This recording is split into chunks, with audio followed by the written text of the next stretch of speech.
యేసయ్యా యేసయ్యా యేసయ్యా యేసయ్యా యేసయ్యా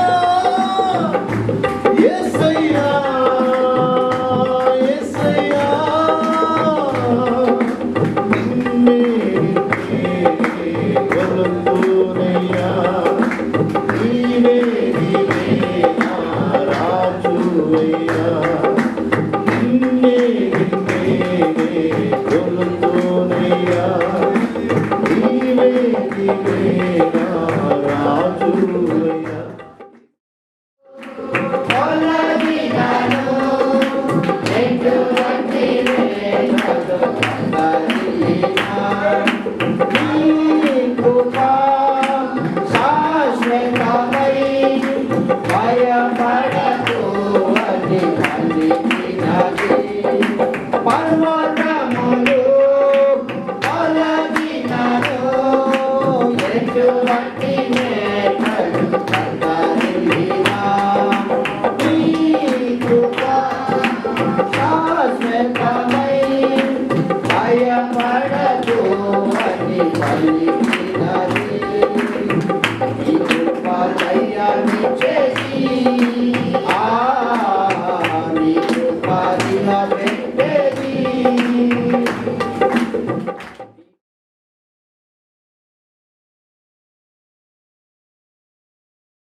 దేవుని స్తోత్రం. వాళ్ళు అక్కడ తీసుకొని ఇక్కడ తీసుకొస్తాం. దేవుని స్తోత్రం జరుగుతుంది హల్లెలూయా. కాబట్టి దైవదాసులు మరి అడగగానే మన మధ్యకి వచ్చారండి. అది బట్టి దేవుని నేను స్తుతిస్తున్నాను. మరి సమయంలో మరి ప్రశస్తమైనటువంటి సమయానికి మనం వచ్చిన దైవదాసులకి ఈ సమయాన్ని నేను అప్పగిస్తున్నాను. ఒక వాక్యం చదువుకొని మనం ముందుకెళ్దాము. అది మత్తయి రాసిన సువార్త 12వ అధ్యాయము 24వ వచనము. మత్తయి రాసిన సువార్త 12:24 ఎవరైనా చదవండి.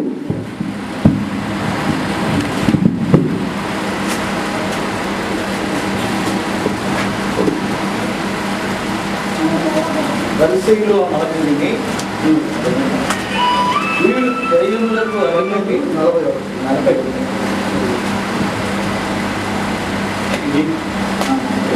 నినివే వారు యోనా ప్రకటన విని మారు మనసు పొందిరి కనుక విమర్శ సమయమున నినివే వారు ఈ తరము వారితో నిలవబడి వారి మీద నేరస్థాపన చేతురు.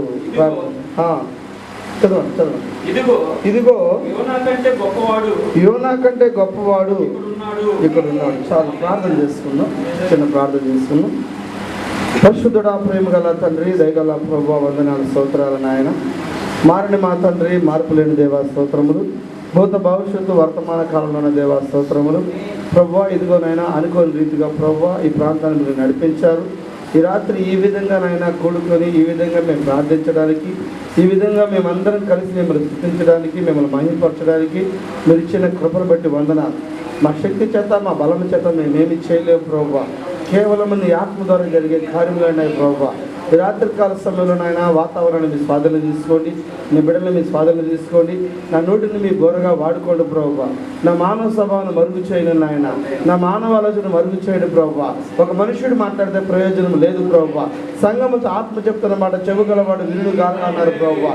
వినే చెవులు మీ బిడ్డలకు దయచేయండి నాయన, గ్రహించే మనసు వారికి దయచేయండి నాయన.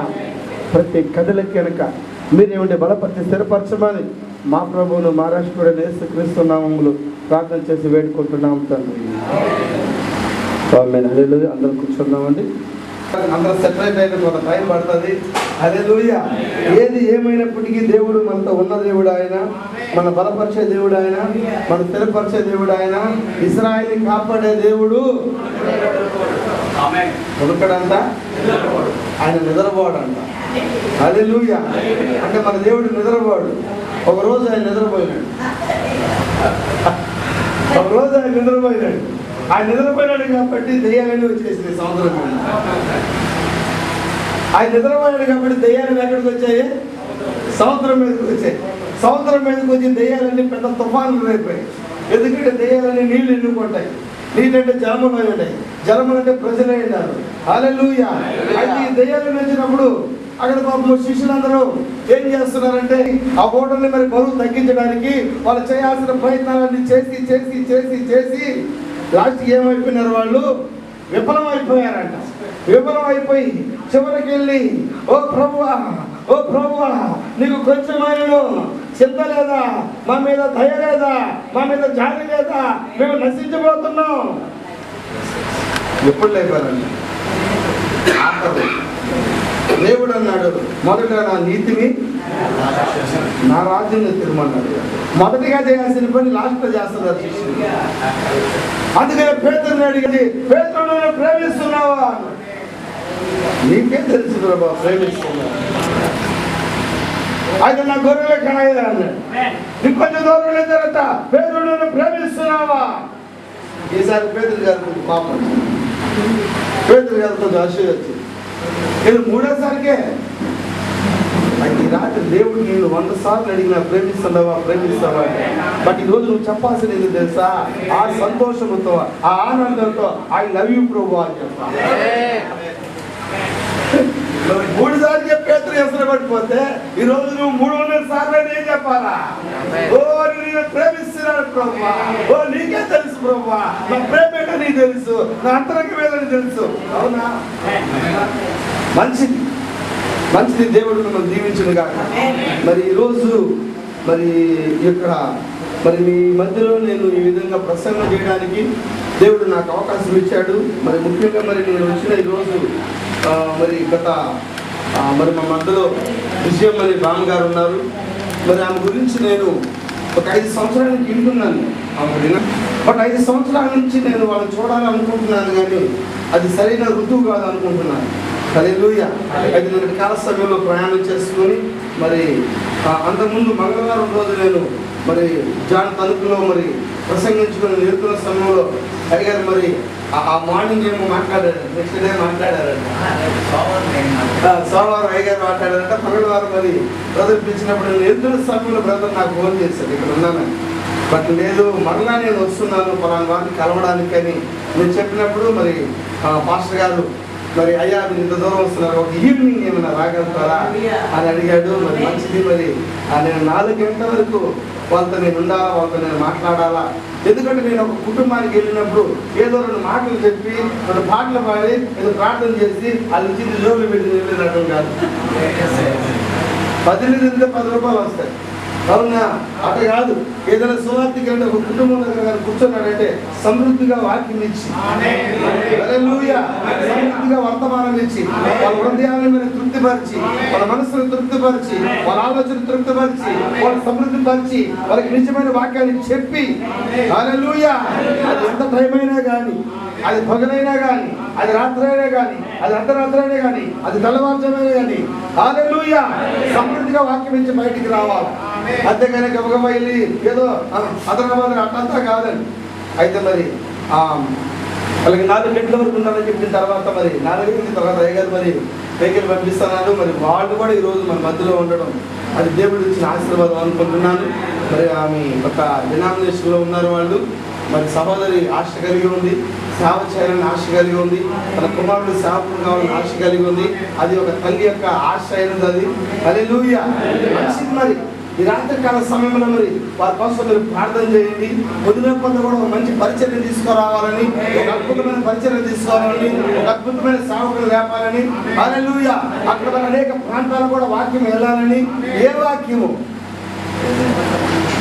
కడవరకాల వర్తమానం, చివరకాల వర్తమానం, అండ్ టైం మెసేజ్. ఈ కాలానికి దేవుడు ఒక వాక్యాన్ని ఇచ్చాడు, ఈ కాలానికి దేవుడు ఒక వర్తమానాన్ని ఇచ్చాడు, ఈ కాలానికి దేవుడు ఒక బయలుపాటు ఇచ్చినాడు, ఈ కాలానికి దేవుడు ఒక సిద్ధపాటు ఇచ్చాడు, ఈ కాలానికి దేవుడు ఒక దిద్దుబాటు ఇచ్చాడు. సిద్ధపాటు లేకుండా, దిద్దుబాటు లేకుండా ఎత్తబాటు లేదండి.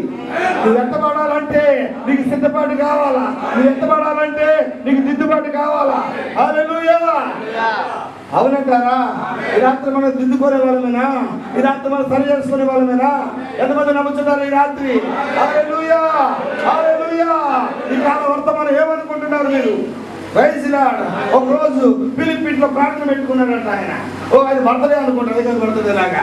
ఆయన ఆంటీకి చెప్పాడంట, అయ్యా రేపు మా ఇంట్లో ప్రేయర్ అంట. ఓకే బ్రదర్ వస్తానంట. అమ్మ రేపు మా ఇంట్లో ప్రేయర్ అంట. ఓకే బ్రదర్ వస్తానంట. అక్క రేపు మా ఇంట్లో ప్రేయర్ అంట. ఓకే బ్రదర్ వస్తానంట. ఆ విధంగా అందరికీ చెప్పుకుంటూ ఒక ఆయన బైబిల్ చదువుకో ఉంటున్నాడు. ఎక్కడ కూర్చొని? అంజూరపు చెట్టు కింద కూర్చొని బైబిల్ చదువుతా ఉన్నాడు. ఆయన దగ్గరికి వెళ్ళాడు. ఆయన కూడా వందనాలు చెప్పాడు. ఈరోజు మా ఇంట్లో ప్రేయర్ ఉంది రండి అని. ఆయన అన్నాడంట, ఎవరు ముఖ్య ప్రసంగికులు? హైదరాబాద్ నుంచి వస్తాడా? ఢిల్లీ నుంచి వస్తాడా? చెన్నై నుంచి వస్తాడా? చెప్పచ్చా? ఎక్కడి నుంచి వస్తాడు ప్రసంగికుడు? ప్రసంగికుడు ఎవరు అన్నప్పుడు ఆయన అన్నాడు, ముఖ్య ప్రసంగికుడు నజరేతు నుంచి వస్తాడన్నాడు. ఎక్కడి నుంచి? నజరేతు నుంచా? నజరేతు నుంచి వస్తాడా? ఏ ధర్మశాస్త్రంలో నజరేతు ఏదైనా మంచిది ఉందా? వింటున్నారా? నజరేతు అంటేనే మంచిది కాదు. నజరేతు 5 ఆశ్రయపురాలు ఉంటాయి. నజరేతు ఎలాంటిదంటే పాపం చేసేది, నజరేతు దానుకునేది, వ్యభిచారం చేసేది, నజరేతు దానుకునేది, హత్యలు చేసేది, నజరేతు దానుకునేది. ఎందుకంటే అక్కడ 5 ఆశ్రయపురాలు ఉన్నాయి. తప్పు చేసినడికి, పాపం చేసిన నజరేతు అడ్డా అయిపోయింది. కొట్టి చంపేది నజరేతు దానుకునేది. ఎందుకంటే అక్కడ ఆశ్రయపురం. దొంగలకి అది అడ్డా. పెట్టకుండా తెలుసా మీకు? చోటుపురం తెలుసా మీకు? ఊరికి ఒక పేరు ఉంటుంది. చోటుపురం అంటేనే ఆడ కత్తిరోలు ఉంటారు, పెట్టకుండానే ఆడ కత్తిరోలు ఉంటారు. అవునా? చిలకలూరుపేట అంటేనే ఆ ఊరికి ఒక నేమ్ ఉంటుంది. హల్లెలూయా. ఊరికి ఒక పేరు ఉంటుంది. అదే విధంగా నజరేతు కూడా ఒక పేరు ఉంది. ఎందుకంటే పాపానికి అడ్డా అది. దొంగలంతా ఆడే ఉండరు, తాగుబోతులంతా ఆడే ఉండరు, తిరుగుబోతులంతా ఆడే ఉండరు. హల్లెలూయా. నజరేతులో మంచోడే లేడు. అయితే ఒక ఆయన ఉన్నాడు అదే ఊర్లో. ఈ బలం వాడుకోవాలనుకుంటున్నాను. మంచి దేవుడు దీవించదుగా. ఈ రాత్రి ఆయన నజరేతుని వాడుకోవాలనుకుంటున్నాడు. ఎందుకంటే నజరేతులో ఏ మంచిది లేదు. ఎందుకంటే ఎవరు చూసినా అమ్మో నజరేతుడా. హల్లెలూయా. ఒకసారి ఆమె మీద ఆ కావ్య వెళ్ళేటప్పుడు కూడా ఆడ కావలు దాటుతానే అక్కడ నెల్లూరు దగ్గరకు వస్తుంటే పెట్టకుండా వస్తుంది, జాగ్రత్తగా ఉన్నట్టు. ఎందుకంటే పక్కన దొంగలేదే కాబట్టి. ఏంటన్నారా? అంటే నజరేతోడు అసలు మంచోళ్ళే కాదు. నజరేతుడి ఇంకొక కార్యం చెప్పొచ్చు. నజరేతుడి శరీరం అని కూడా చెప్పొచ్చు. ఈ శరీరంలో ఏ మంచి కార్యాలు లేదు. అయితే లోపల ఒక ఆయన ఉన్నాడు. హల్లెలూయా. మంచి కార్యాలు చేసే ఒక ఆయన ఉన్నాడు. ఇది మంచిగా నడిపించే ఒక ఆయన ఉన్నాడు. హల్లెలూయా. నజరేతు నుంచి మంచిది లేదా? లేనే లేదు. మాకు బాగా తెలుసు. ఏదైనా మంచిది రావాలంటే ఎక్కడి నుంచి రావాలి నీకు తెలుసా? ఓ అల్పమైన బెత్లెహేమా, ఇశ్రాయేలు 10 పల్లెల అధిపతి నజరేతు నుంచి కాదు కానీ బెత్లెహేము నుంచి రావాలా? మంచిది ఎక్కడి నుంచి రావాలా? బెత్లెహేము నుంచి రావాల్సిందే. నువ్వే నజరేతు అంటావా? పిలుపు. ఆ పిలుపు చదువు నాకు అది ఎన్ని తెలియతాయా? ఆయన నజరేతు నుంచి వస్తాడు, బెత్లెహేము నుంచి వస్తాడు. ఆ ఎన్ని తెలియతే కమ్మన్సి అన్నాడు. కమ్మన్సి అంటే వచ్చి చూడు. ఈ రాత్రి నువ్వు కూడా దేనికి వచ్చావు తెలుసా? చూడడానికే వచ్చావు. నేను వింటిని కానీ ఇప్పుడు చదువుతున్నాను అన్నాడు. ఓ ఇదేది వేరు, చూసేది వేరు, ఇదేది వేరు, తాగేది వేరు. అది వస్తారే పట్టుకో. ఇటువంటి వస్తారే ఎవరో ప్రసంగి ఉంటారు, ఎవరో ముఖ్య ప్రసంగి ప్రసంగం చూద్దాం. హల్లెలూయా. మంచి ప్రసంగం మంచి మంచి ఊరు నుంచి వస్తారు అనుకుంటున్నావా? ఏ ఊరు నుంచి వస్తారో మనకు తెలియదు. వర్తమానం ఏ ఊరు నుంచైనా రావచ్చు, అది గూడూరు నుంచైనా రావచ్చు, అది గుంటూరు నుంచైనా రావచ్చు, అది ఒంగోలు నుంచైనా రావచ్చు, ఏ ప్రాంతం నుంచే రావచ్చు. హల్లెలూయా. హల్లెలూయా. నజరేతు అనుకుంటున్నావా? మంచి ప్రసంగికుడు వచ్చి చూడు. వేరే వస్తానంటే మాట ప్రకారం వచ్చాడు బాబు. వస్తానే అక్కడ బాకి రాలా, గుమ్మం దాట్లా. ఆయన చూస్తున్నాడు, వెంటనే అంటున్నాడు, ఓ కపటమ లేని ఇశ్రాయేలీయుడా. ఏంటంట? నతానీలో కపటం లేదంట, నతానీలో దేశం లేదంట, నతానీలో ఏ పగ లేదంట. ఎందుకంటే యథార్థంగా ఉన్నాడు, ఆయన బైబిల్ చదువుతున్నాడు. ఓ వెంటనే అంటున్నాడు, నేను కపటం లేనివాడిని. ఓ ఇదిగో ఈయనకెట్ట తెలుసు, నీకెట్ట తెలుసు ప్రభు అన్నాడు. ఆయన అన్నాడు, నువ్వు అంజూరపు చెట్టు కింద ఉన్నప్పుడే నేను చూశాను, నేను చూశాను. అంజూరపు చెట్టు కింద నత్తాను చూసిన దేవుడు ఈ రాత్రి నిన్ను నన్ను చూడలేదు. ఆయన చూశాడంటారా? నన్ను చూడాలి ఈ రాత్రి. ఓ నిన్ను ఎప్పుడు చూశాడు ఆయన? నత్తానిలాగా చూశాడు నిన్ను? No sir. ఆయన అయితే అంజూరపు చెట్టు కింద చూశాడు. ఈ రాత్రి నిన్ను నన్ను అయితే జగతి పునాది వేయబడుతుంది. ఆయన ఆలోచనలు, ఆయన తలంపులు, ఆయన ఉద్దేశాలు హల్లెలూయా ముందుగా నిన్ను చూశాడు కాబట్టి ఈ రాత్రి నిన్ను ఇక్కడ తీసుకొచ్చాడు. ఆయన ఈ రాత్రి ఇక్కడ నిలబెట్టాడు. ఆయన ఈ రాత్రి నీతో మాట్లాడుతున్నాడు. ఆయన హల్లెలూయా. చెప్పండి దేవుడు మాట్లాడు. హల్లెలూయా. గ్లోరీ. అనుకున్నాడా? యోబు అడుగుతున్నాడు, యోబు నీకు తెలుసుంటే దేవతలు జైలు చేసినప్పుడు యోబు నువ్వు ఎక్కడుండి ఏ తరగా ఎరుగుతున్నాడు చెప్పు. నీకు తెలివి ఉంటే, నీకు జ్ఞానం ఉంటే చెప్పు. ఈ రాత్రి నిన్ను అడిగితే యోబు చెప్పలేకపోయాడు. ఓ వధువా నువ్వు ఎక్కడున్నావు? దేవతలు జైలు చేసినప్పుడు నువ్వు ఎక్కడున్నావు? ఆయన సులువు వేసినప్పుడు నువ్వు ఎక్కడున్నావు? ఆయన పశువులు మేకలు పుట్టినప్పుడు నువ్వు ఎక్కడున్నావు? ఎక్కడున్నావు నువ్వు? ఆయన సిలువ వేసినప్పుడు ఆయనలో మనం ఉన్నాము, ఆయన నిర్మించినప్పుడు ఆయనలో మనం ఉన్నాము, ఆయన ఆలోచించినప్పుడు ఆయన తలంపులో మనం ఉన్నాము. యోబు చెప్పలేకపోయాడు కానీ ఈ రాత్రి చెప్పడానికి వధువు సిద్ధం కావాలి. అందుకనే మిమ్మల్ని నేను రెండోసారి చూశానని చెప్పి, ఎందుకంటే ఆల్రెడీ మిమ్మల్ని చూశాను నేను. ఎక్కడ తెలుసా? మీరు కొత్త లోహాలు కాదు, మీరు అక్కడ ఉన్నవాళ్ళు, మీరు ఎక్కడ ఉన్నవాళ్ళు, మీ గతంలో ఉన్నవారు మీరు. హల్లెలూయా. కాలంలోకి వచ్చారు మీరు. ఇప్పుడు కాలం మొదలుపెట్టి ఈ రాత్రి మీరు పట్ల ఎక్కడ పోవాలని సిద్ధించడం నీ గతంలో అవునంటారా?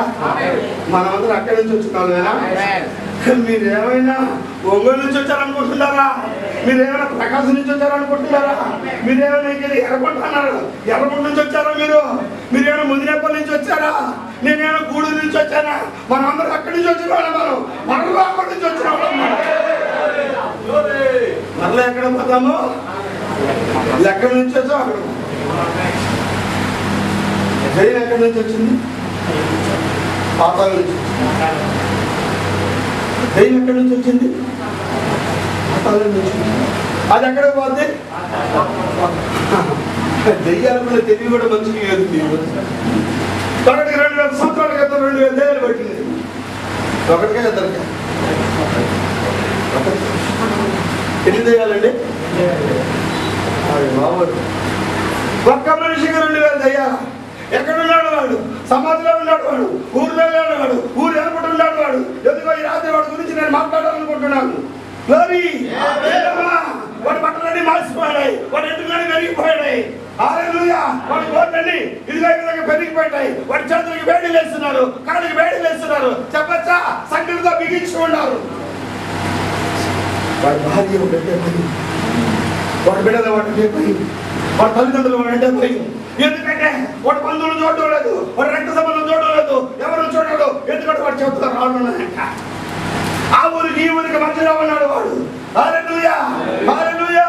వాడంటే అందరికి భయము, అందరి భయభక్తులు చేస్తున్నాడు వాడు. మెస్సయ్య ఆధారమే వచ్చాడు. ఈ 2000 దెయ్యాలు పెట్టాడు. ఎక్కడ పడ్డాడు? ఆయన పాదాల మీద పడ్డాడు. పడి ఏమంటున్నాడు వాడు? సర్వోన్నతుల దేవుని కుమారుడా ఏమన్నాడయ్యా? ఇంకా నాతో ఈ మాట ఇంట్లో ఆడవాళ్ళు అంటాడు చాలా మంది. నాతో నీకేం పనయ్యా? నీ దగ్గర ఇంకొక పని, అసలు పనంతా నీతోనే. ఏమన్నారు వాళ్ళు? నాతో మా ఊరు నెట్టింది. హల్లెలూయా. వాడికి ఏమైనా తెలియదు కానీ ఏమైందంటే వాళ్ళ బోర్డు చూస్తానే వాడికి ఏం గుర్తొచ్చింది వాడికి? ఓ ఇది మా ఊరు మైండ్ వచ్చింది వాడికి. దిగాడు అక్కడ.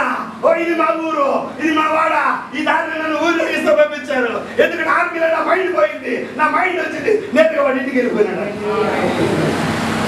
ఈ రాత్రి వర్తమానం ఏం చేస్తుంది తెలుసా? ఒకటి నీ మైండ్ అయినా బాగుపడుతుంది, లేకపోతే పోయిన మైండ్ అయినా సరి చేస్తావు. బాగొట్టుకుంటావో సరి చేసుకుంటావో నీ ఇష్టం. నాకు అర్థం కాలేదు సార్, అంటే పోయింది నీకు మైండ్. అర్థం కాలేదా? మీ ఆయన పేరు తెలీదా నీకు? మీ నాన్న పేరు తెలీదా నీకు? వాడు ఫాదర్నే ఏమైంది నీకు? నాన్న పేరు తెలీదా నీకు? అమెరికాలో అడగకూడదు అట్లా నాన్న పేరు. చెప్పారు అమెరికాలో వాటిలో ఫాదర్ ఏమైనా అడగకూడదంట. కాబట్టి చాలా మంది ఫాదర్లు ఉంటారులే. దేవుడు మన భారతదేశంలో పుట్టించిన దేవుడు స్తోత్రం చెప్పండి ఒకసారి. చెప్పడం వల్ల అందరూ ఒకసారి నిజమైన హీరోలు మనమే వాస్తవంగా చెప్పాలి. ఇండియన్స్, ఒరిజినల్ ఇండియన్స్ మనం. హల్లెలూయా. మన పరిస్థితి ఎక్కడ ఉంది? పరలోకంలో ఉంది. హల్లెలూయా. ఒక టెంపరీ ఇంట్లో ఉన్నాం, బాడిగిలు అనుకుంటాయి వెళ్ళిపోతాం సొంత ఇంట్లో. అంటే ఈ ఇంట్లో వదిలిపెట్టి ఎట్లా సొంత ఇంటికి వెళ్తామో ఈ ఇంట్లో వదిలిపెట్టి ఆ ఇంటికి వెళ్ళిపోతాం. అంతేనా? లోపలే అంతా గందరగోళం మనకి దొరడాలి అన్ని. హల్లెలూయా. దేవుడు మిమ్మల్ని దీవించిన గాక, దేవుడు మిమ్మల్ని ఆశీర్వదించిన గాక, దేవుడు మిమ్మల్ని బలపరచను గాక. కృప కలిగిన దేవుడు మనతో ఉన్నాడు, సర్వశక్తి కలిగిన దేవుడు మనతో ఉన్నాడు. హల్లెలూయా. పాత నిబంధన కార్యములు ఏం జరుగుతుందో తెలుసా? ఇది ఒక బానిసను కొనేటప్పుడు అంట, వాడు బానిసను కొనేటప్పుడు 7 సంవత్సరాల వాడు ఏం చేయాలి? బానిసత్వం చేయాలంట. వాడు అందరు ఇక్కడ ఉండేవాళ్ళే కదా, ప్రాబ్లం ఏం లేదు. పొద్దున్న దాకా మాట్లాడుకుంటే నేను ఉదయం దాకా ప్రసంగం చేయాలనుకుంటున్నాను. అందుకని ఏం ప్రాబ్లమా? దూరంగా పోవాలంటే నేనే పోవాలి దూరంగా. ప్రాబ్లం ఏం లేదు. దేవుడు మిమ్మల్ని దీవించింది కాక. హల్లెలూయా. బానిసలు కొనేటప్పుడు ఒక రోజు ఒక 100 మందిని బానిసని ఒక యజమానుడు కొన్నాడంట. ఒక రోజు కొని వాళ్ళందరూ పొలంలో తీసుకొని పని చేపిస్తున్నాడట. అందరూ మాత్రం 99 మంది పని చేస్తానట. ఒకడు మాత్రం గది మీద రొమ్ము తీసుకొని పడుకున్నాడు. ఆ కొన్నాడు వచ్చి, ఓయ్ బానిస ఏంటన్నాడు? అవడ్రా బానిస అన్నాడట. నువ్వురా బానిస అన్నాడట. పాప వచ్చింది చెప్పలేదు. పడితే ఈ మధ్య అన్నం పెట్టబాడు.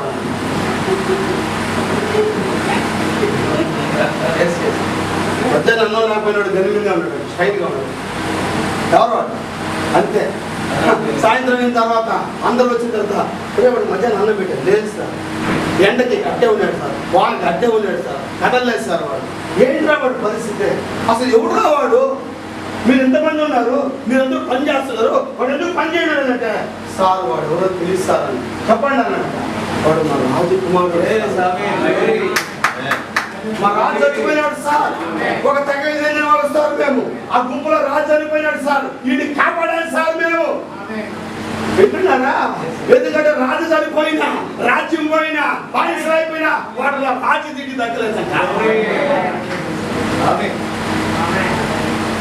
ఏంటది? రాజదీటి అది. ఎండలో ఉన్న రాజకుమారుడే, వానలో ఉన్న రాజకుమారుడే, మధ్యాహ్నంలో కాకుండా రాజకుమారుడే. ఒక కష్టమే ఆమె వేసుకోబోయే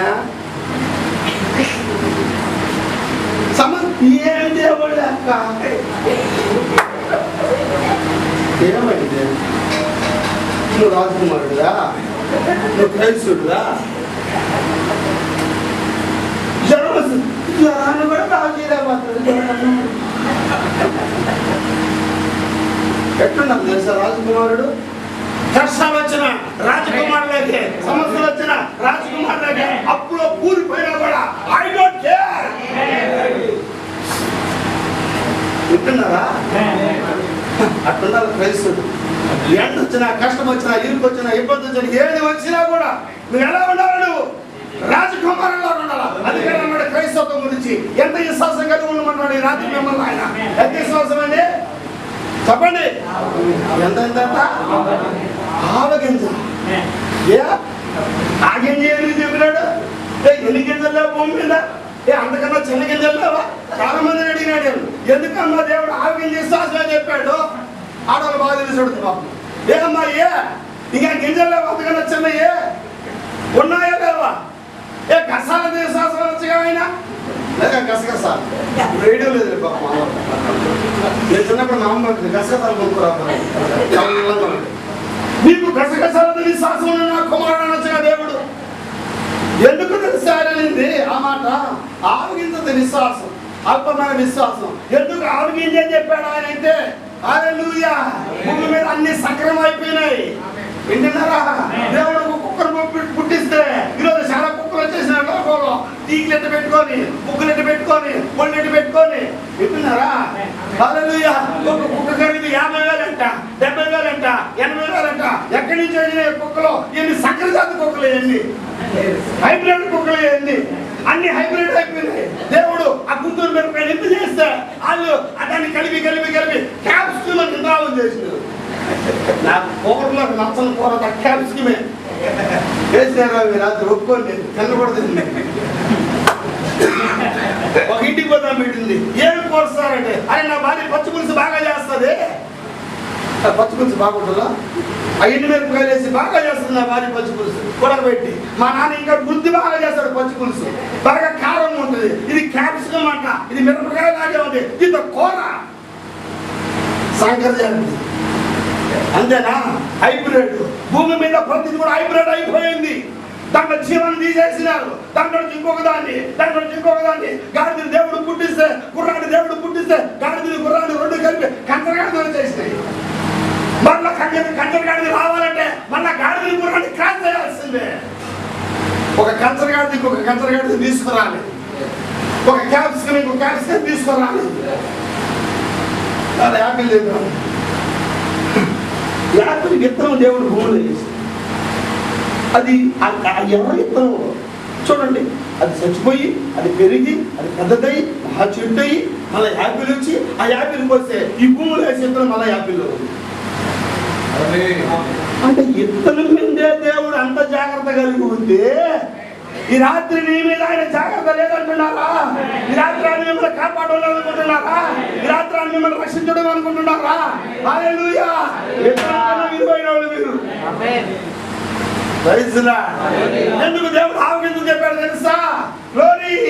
అన్ని సంక్రమం అయిపోయిన భూమి మీద సంక్రమం కాంతి ఏదైనా ఉన్నదంటే అది ఆవగింజ మాత్రమే. ఎందుకంటే వాక్యం చెప్తుంది అపోస్తలుల బోధ యందును అపోస్తలుల సహవాసం యందును ఎడతెగని రొట్టె విరుచుట యందును ప్రార్థన చేయుటయందును మీరు ఎడతెగగా ఉండండి. ఈ తరములైన మూర్ఖులైన వారికి వేరే రక్షణ పొందాలి. ఈ రాత్రి వేరే రక్షణ పొందుతున్నామా? హల్లెలూయా.